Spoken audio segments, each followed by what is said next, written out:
For. Can I try the boat? I like to try. So yan mga katuris, ito yung mga guest natin. Say hi muna ako guys. Hello. Hello. So sasakay tayo sa Rick boat na kanilang nabayaran. So guys, no, naglalakad na po kami dito. Kuya, pa-picture, Picture muna sila daw. Just wait. So yan guys, ito na yung mga guest natin. Naglalakad na sila. So pupunta na sila sa ating boat, no? So sundan natin sila. Nandito tayo ngayon sa floating bridge na dinadaanan natin ng mga guys. So patungo at padako tayo papunta doon sa kanilang boat.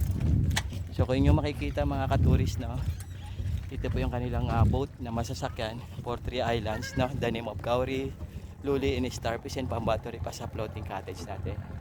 So ito na yung mga guests natin. Ito na siya. Ikat na sila ng boat. Yan. Morning po. Ma'am. Mabigay po.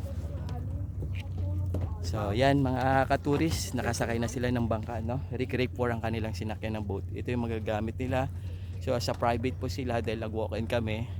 So anytime you want to come back siya, is no problem, no? So sila na lang po mag-handle ng oras kung ilang oras sa bawat island. Kung yung makikita yung island natin mga katuris, yan po siya. So thank you for watching and God bless you.